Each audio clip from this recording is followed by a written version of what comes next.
On the 28th of March, I published a video titled How to Maximize Your Headshot Chance with Marksman Rifles, a video that went on to highlight to the community just how strong the balanced talent was at a time when most people hadn't even heard of balanced, or even an M1A for that matter. With balanced being nerfed, I've been researching the optimal replacement for balance, and I have found it in the form of a talent that none of us have been paying attention to. Ladies and gentlemen, welcome to the capable M1A meta.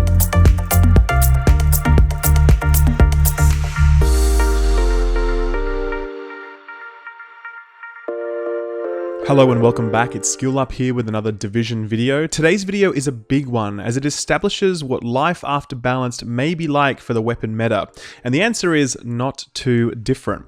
Today I'm pleased to be sharing with you a build that enables you to maintain the same rate of fire and accuracy that balanced provided in its pre-nerf form, and that build rests entirely on the weapon talent capable. I stumbled on this talent while doing extensive testing for a balanced replacement, so guys, if you like this video then hitting that like button would be great as it's a huge help to me, and if you haven't already subscribed, hit that subscribe button now for the best source of Division theory crafting you will find anywhere on the intertubes. Alright, so capable, what is the deal? Well, as we know, balanced is the single best weapon talent in the game right now. Yes, brutal, deadly, and fierce are all lovely, but I've run the numbers on this extensively and I'll tell you straight up that none of them come close to providing the same net increase in DPS that balanced does, because balance essentially lets us break the rules when using a marksman rifle or an assault rifle, as the DPS of these weapons is inherently built around having to check your fire in order to maintain your reticle spread. Balance completely removes your reticle spread, meaning you can fire with pinpoint accuracy for days, landing a ridiculous number of headshots and doing well and truly more DPS than the developers would have intended. Now, pretty much everyone who does PvE content is using a balanced M1A at the moment, but as it turns out, balance was of course broken from day one, something that I said a while back, but nobody nobody believed me until the developers finally came out and said it. It was only ever meant to give you reduced reticle bloom on the first shot you fire after you shoulder a weapon, and do absolutely nothing after that. It's getting fixed in 1.2, meaning that we will need to rethink our optimal weapon talents and builds in light of this change. In searching for an answer for this, I looked at a variety of things. Obviously, I looked at the accuracy talent as a starting point, and then piled even more accuracy onto a weapon through mods, but the results were the same. I could get a nice increase in rate of fire, but nothing compared to what balance provided. It was only when I was testing out what I thought was a crappy M1A that dropped for me that I stumbled upon the potency of the capable talent.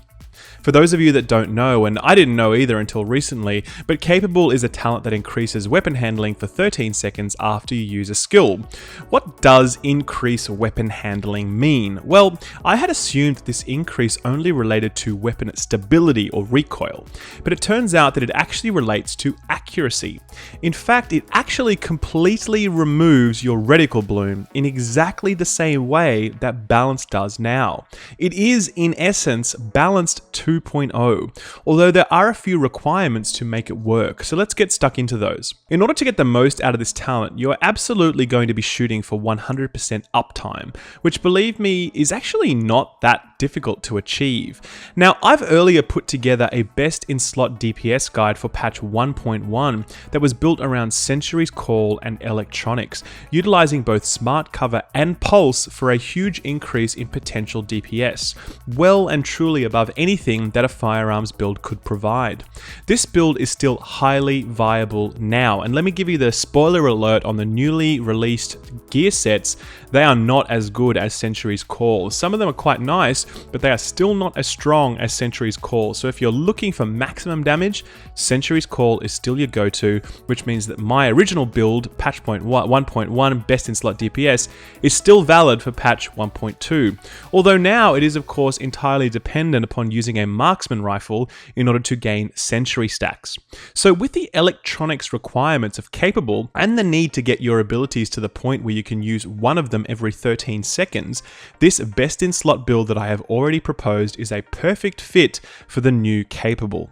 If, however, you're a firearms focused player, you're probably wondering what the breakpoint is for you to be able to make this work. And you're probably also wondering whether or not it's worth sacrificing that amount of firearms to do it.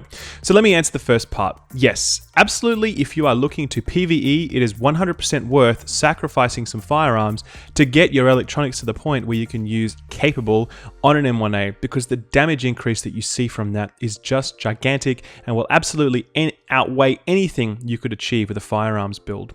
The DPS bonuses of a unmovable reticle are absolutely second to none, especially given that you're actually able to stack Sentry's call stacks way faster than you should otherwise be able to do so, which is in itself a huge benefit.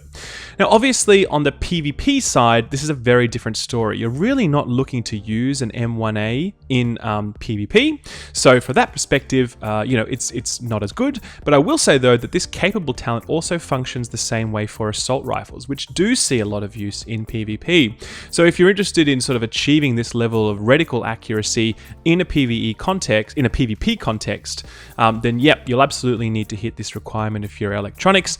And let's talk now about what is that requirement and, what are the skills that you need to take to make this all hang together. Rather than thinking about what are the abilities with the shortest possible cooldowns, because obviously that's one way to look at this and one of the easiest ways to maintain 100% uptime, let's actually think about this logically and think, well, what abilities are going to help us most in PvE and PvP? So I've already said that in a PvE context, my build proposed something like Smart Cover and Pulse as being really great talents to use. And I can tell you that at about 30k skill power, you're able to maintain pretty much 100% uptime on those two abilities by cycling them back and forward. So you use your Pulse first, and then your Smart Cover, and then 13 seconds later, your Pulse, and then 13 seconds later, your Smart Cover. And both of those abilities will actually overlap in terms of their effects, but most importantly, you will be constantly refreshing that buff on yourself. In the PvP world, most people like to run with Pulse and Heal, and similarly, you're going to be able to achieve the same sort of results. And in fact, if you are using Heal, you can actually also spec into Triage, and if you happen to, say, heal someone else, you get even faster cooldowns. So that's a really efficient way to hit that. But the long story short on this is that you really are aiming for about 30k skill power, and that gets you to the point where you can use an ability every 13 seconds with great ease. Now, this can of course be made even easier by using talents like, say, Cool-Headed on another weapon. You might want to switch to a Caduceus with Cool-Headed on it, and you get that benefit from that, right? And that reduces your skill cooldowns, and that's great. Or for instance, you may want to go even deeper into electronics or skill power, and let's say, for instance, use Tactician's Authority and have huge amounts of skill power, and your cooldowns are like instant almost, not quite, but very, very quick. That is another option available to you to get that, those abilities on cooldown, or use them as frequently as possible to maintain maximum uptime on capable. But that's a little bit overkill, to be honest with you. I mean, if your intent here is to do maximum DPS, then what you really want is about 30k skill power with Sentry's Call. You want the 4-piece bonus out of that. And then you just want to be cycling back and forward between Pulse, between Smart Cover, or between, Heal, depending on your needs. Now, there are two little important things that I'll mention about how this talent works. Firstly, the talent cannot be reapplied when the talent is already active, meaning that if you use an ability while the capable talent buff is already applied, it will not extend or overwrite the existing one, right? It will just ignore it completely. So when that existing buff just drops off, you will actually have to wait until you've got another ability up to reapply it. So just make sure that you're using your abilities after you see the capable buff drop off, not just before it drops off, because then obviously you'll just have this 13-second gap where you won't be able to get the benefit. Secondly, if you use an ability when you have no bullets in your weapon, the effect will actually fail to apply. This is important if you, say, empty your M1A magazine and then switch to another weapon before reloading, so be sure to make sure you watch out for this trap, as it can be quite a sort of a minor annoyance. Now, obviously, I've spoken a lot about M1As in this, and haven't spoken a huge amount about assault rifles, so I just want to round us off by quickly saying, yes, this absolutely works in exactly the same way for assault rifles. If your assault rifle had balanced back in the day and you loved it, this is going to be exactly the same sort of feel for you. It does continue to make assault rifles more viable. And obviously, if, the assault rifles are probably going to become a little bit more popular now in the Dark Zone with the newly announced gear set that applies a bleed.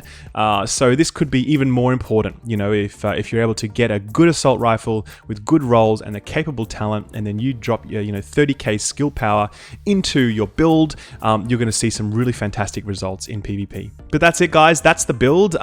It is really strong. I mean, I've already run the numbers on this previously, you know, where I showed my previous best in slot, and from that build I was able to achieve 1.4 million DPS. That remains entirely unchanged now because of the fact that yeah, obviously the M1A is still as potent as it ever was, and we're still continuing to get the benefits of tactical pulse and smart cover fully buffed, or not fully buffed, but, you know, fairly buffed, which is quite nice. So it's a really potent build, really strong under, you know, the right conditions. It does take some practice to get used to, but you know, you'll absolutely love it when you get to grips with it, and it's a nice replacement. You know, balanced is dead, long live capable. So guys, when I put out my last video on this, you know, how to maximize your headshot chance with marksman rifles, that video got about 5,000 shares actually. It was really popular because that was sort of one of the videos that I think highlighted this balance thing quite a bit. So, you know, I'd really appreciate if you guys would like this video because it does help, you know, get the word out, but also, you know, share this, you know, put it out on Twitter or wherever, you know, like your clan forums or whatever. Just let people know,